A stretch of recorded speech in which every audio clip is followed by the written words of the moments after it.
On the Biggest Lesson series today, I have with me Bernice. Bernice. What is your biggest lesson in life so far? My biggest lesson in life is that with God, everything is possible. With God, yes, everything is possible. Yes. How did you learn that lesson?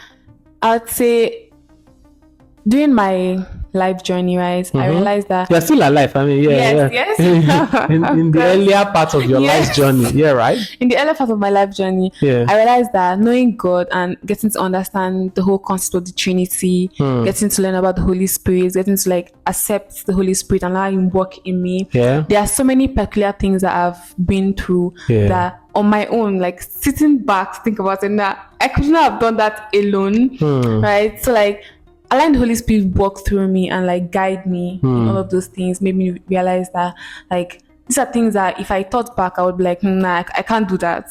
But because I allowed God to influence my life, to take charge, I did those things easily, without stress.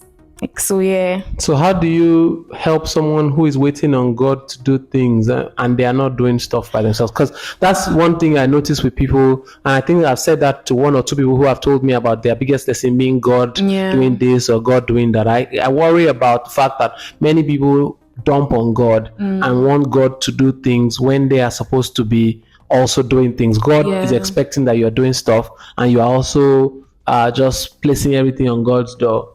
So I have to say, right, that's why I said when I learned about God. So the thing about allowing God be in your life is you have to learn about God. You have to know who God is. Because if you read His scriptures, it says that work and hard work and faith goes together. You can't just go to God and oh God, do this for me, and you're sitting back all plants are pulling waters. God gives the increase. So somebody has to be doing some planting, you have to do your part. Some watering. You have to do your part. Yes, somebody has to plant, somebody has to water, and then somebody has to harvest, right? So you have to do your part. You have to play your part. It's very important. Work and faith, they go together. You can't just want and sometimes when God doesn't come through, I use that word carefully. I mean, when things don't happen the way you planned, or you ask God for something and you don't get it, or you don't get it when you want it, how do you still continue? I mean, those who say, my biggest lesson is that we got us things that possible. I mean, and there are things that you wanted to happen and they didn't happen, and God has not changed, and you two, you are still here, man. I like that question a lot, because last Sunday when I had a charismatic, when I went for my charismatic meeting, right, so we were talking about the Holy Spirit and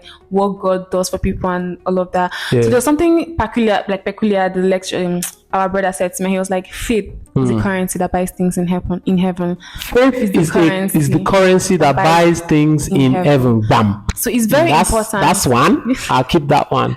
It's very important that you have faith in God, because if you know God, if you trust God, you know that He does what's best for you. He has your best interest in heart. That's right. So if you're following the journey if you're going through life with God and you ask for something, and He doesn't do that for you, you should have at the back of your mind that, maybe this it wasn't for me, right?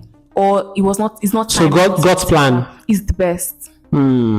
Fact. God's timing is the best. God's plan, God's timing is the best. Best. Okay. I'll take Bernice's lesson, and I believe that with God all things are possible, and that when the things that you hope are possible did not happen, that you still believe God's plan and God's timing. Have a beautiful day, Bernice. Thank you. Let's hope that we all stay on God's plan and God's time. Yes, please do. Cheers. Bye.